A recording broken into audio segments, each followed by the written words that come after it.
The United Kingdom, 1987. The year of Britain's Great Storm.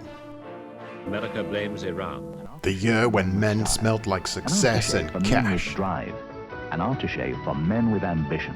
When Mick Dundee sold us fizzy piss. Tastes like an angel crying on your tongue. When women dressed like David Byrne. Individual.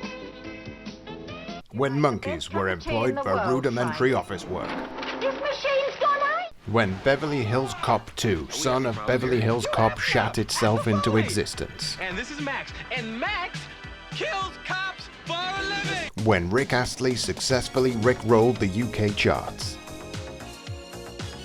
The Americans gave us their greatest cat-based import with Rumble Cougars.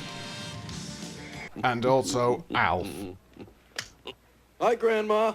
It was during this time that the Oliver twins began their love affair with a fictional egg. With Dizzy, the ultimate cartoon adventure.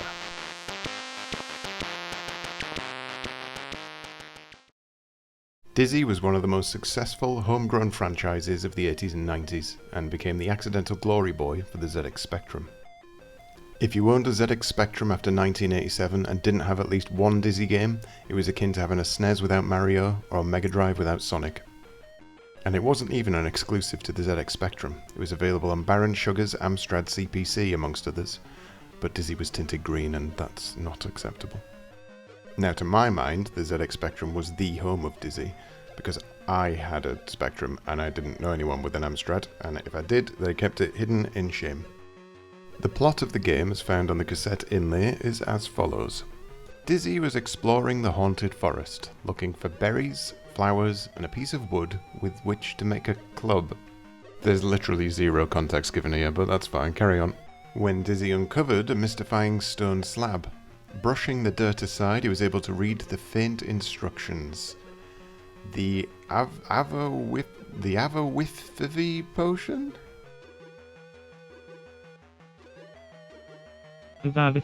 Potion. Dizzy remembered his egg father had spoke of such a potion. Egg father. Okay. I don't want to get into the anatomy of an egg, but that's got me curious now. An egg is a reproductive body, but that would mean that in Dizzy lore, canon, whatever, eggs also have reproductive organs. So a male egg and a female egg reproduce. Okay. Anyway, never mind. Carry on. So was Dizzy born from an egg? You know what, it doesn't matter. Forget it. His egg father had spoke of such a potion. It is the only way to rid our land of athlete's foot. Oh, Jesus Christ. And it can also be used to destroy the evil wizard Zax. Dizzy trembled with fear as he recalled these words. Zax brought fear to the village. He cast spells that turned people old, made men blind, and caused it to rain every Sunday afternoon during cricket. Yeah, this is a British game, alright. Dizzy was determined to put a stop to all of this. He would be the hero of the Yoke Folk. Yoke Folk. Yoke Folk. Fill a potion with cooked leprechaun's wig, cloud silver lining, vampire duck's feather, and some troll brew. Cook the potion and throw it at Zax to dissolve his reign.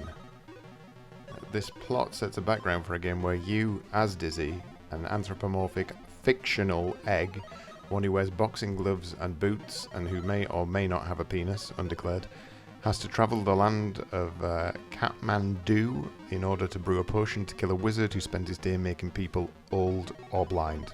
Never both. Before we do get into the game itself though, just check out this box art. I didn't complete Dizzy as a kid, but I couldn't wait to get to the bit where the Mitchells threw Dizzy down a waterfall, or when one of Dizzy's mates gets stuck in a cage and you've got to rescue him. I've completed the game now, and none of this ever happens, and I have to admit that I'm very disappointed. So when you first begin playing Dizzy, whether you're a returning fan or a new player, first thing you're going to notice is that jumping is a precise art. Dizzy was designed around the Codemaster's new development tool, Panda Sprites, which could rotate images on screen. In essence, they created a game based around a character who could rotate. And my god, rotate he will. Dizzy's certainly capable of rotating. Watch Dizzy rotate his way to death numerous times here.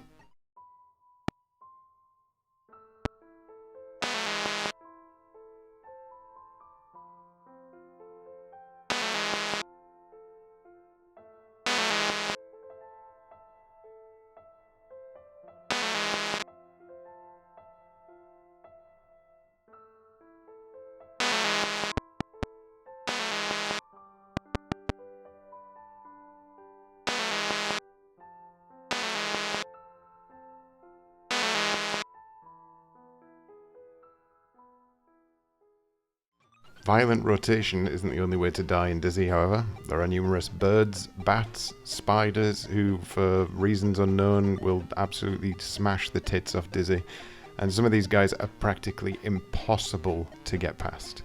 If you come across a screen with 2 enemies, the maximum number on screen incidentally, it's going to be an absolute crapshoot whether you get through or not. And then there's this bridge. This bridge. Stepping on the centre of this bridge will cause it to disappear and cause Dizzy to fall. Not necessarily to his death, I might add. Apparently spiders can easily break an egg, but great falls do no damage whatsoever. The thing that will kill Dizzy down here is this spooky skeleton at the bottom. Oh, and congratulations, you now need to restart the entire game because that bridge ain't coming back.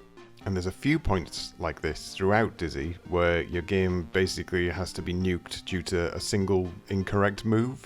A lot of this comes down to Dizzy's incredibly obtuse gameplay. Some of this is due to the limitations of the hardware at the time, some of it is just baffling logic. I mean, one instance where hardware is the issue, at the start of the game, I spent ages walking backwards and forwards across these first few screens here. Being blocked on one side by a door, on the other side by rain, because apparently eggs are deceptively porous. So I had to bite the albumin and basically look up a guide to see what I was doing wrong, and it mentioned the first place you need to go to is the mines. So I go back to this area and I walk against this solid piece of wood, and oh, what's this? It wasn't a solid piece of wood, it was a solid piece of nothing.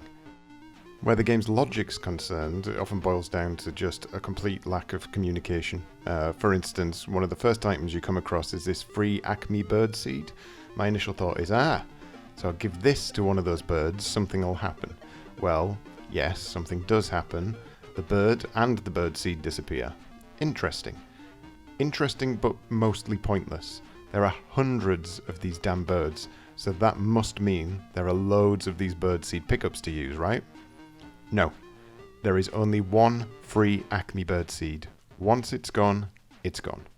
Fast forward to a few playthroughs later, I accidentally jump into a bird while holding the birdseed, and the bird dies.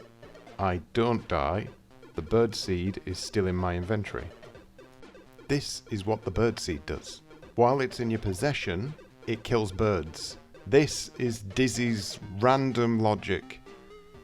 Incidentally, your Sinclair magazine stated, "I don't think it will take too much wit to work out some of the puzzles." Are they calling me thick? By the midpoint of the game, I'd just resorted to using a guide to complete the entire thing. Having seen some of the puzzle solutions further on, I'm so glad that I did for my own sanity's sake. Here's a classic one for you. Oh, I found some gold coins. What do I do with this? Do I buy something? No. I take it to this yellow bucket, which will make the bucket fly so that I can jump on the roof of a house. Why would I need to jump on the roof of a house? So I can jump in the air and make the cloud silver lining appear. Makes perfect sense.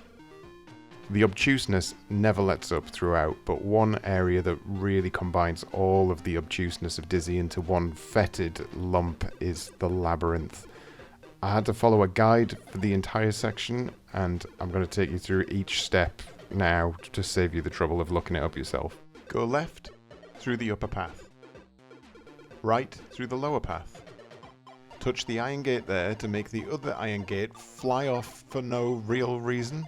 From here, go left, right through the upper path, right, left through the lower path, touch the iron gate there, go right 2 screens, because touching that iron gate made a path appear, Head left 3 screens, touch the wooden wall there, go back right 2 screens and a new path will appear.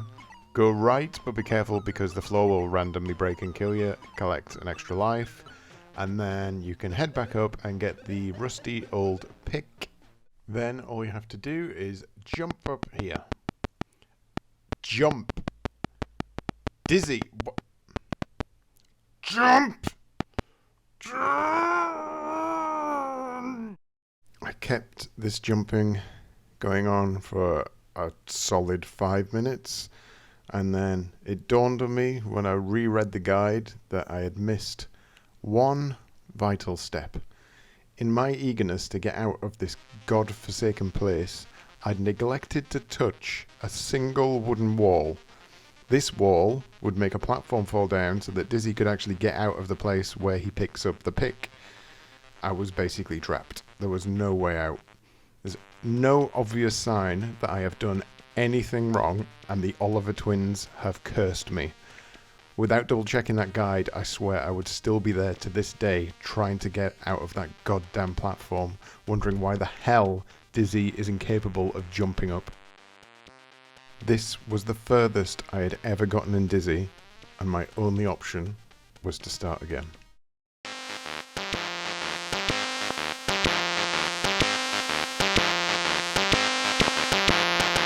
All of my frustrations had built to this point, but something had started to change. I now understood Dizzy's random internal logic, I was used to his unwieldy rolling, and I knew how to clear up most of the hazards that had stood in my way up until that point. But not the apples. I hate the apples. This time, I cleared up all the birds, then I cleared up all the spiders, and then I got back to the goddamn labyrinth of touchy walls in half the time it took me previously. And this time, I made sure I touched every wall I could find. The point is, my frustrations with Dizzy were beginning to melt away.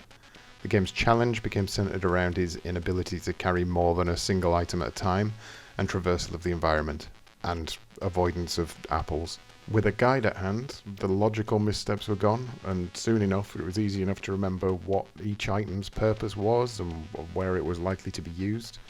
A lot of Dizzy, a whole lot of Dizzy, is traversing from left to right and back again, picking up the items you need, carrying it to where it's required, and heading back to whatever else you need to do. Once the enemies have been cleared out, the game becomes less about avoiding the random flight paths of birds and more about remembering the exact point Dizzy needs to stand in order to clear a particular jump. Each new area that I reached became a physics challenge, a test of muscle memory that had built up from the amount of failure that had come beforehand. It was still frustrating, but not in a way that made me want to make an omelette. All in, Dizzy took around 90 minutes to complete from start to finish, but that was following at least 6 hours of failure and bafflement. The final battle with Zax, while graphically impressive for its time, is a simple case of using one item to stop his spells, another item to throw at him. It is a bizarre ending, whereby Dizzy enters the room, absorbs Zax's spell power, and then says, "Hold on, Zax, I'm just gonna go and get something. You'll be sorry then." And then he walks all the way back home, picks up the potion that he made, travels all the way back again, says, "Ah! Now you must die!" The single inventory item is something that was fixed in later Dizzy titles, and it's pretty obvious why. But for Dizzy's short playtime and relatively small map, it's not too much of a bugbear. It's lightly tiresome at best. And that, I think, leads me on to whether I could recommend Dizzy or not. For its time, I can't overstate how compelling Dizzy was. As a kid, every little step further into this game made me more excited to see what else there was. The graphics are incredible for the Spectrum, still hold up fairly well today, for a title made before 1990 at least. Dizzy's frustrating, obtuse, and it'll make you hate apples, but I can't deny that once I've got through that weird final track to Zax, and then back home, and then back to Zax again, and completed this game for the first time in my life, there was a feeling of accomplishment.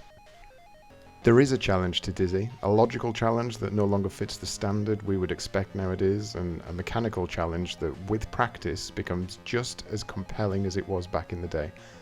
Dizzy has to be recommended, but with the caveat: if you value your time, energy, and patience as much as I do, use a guide.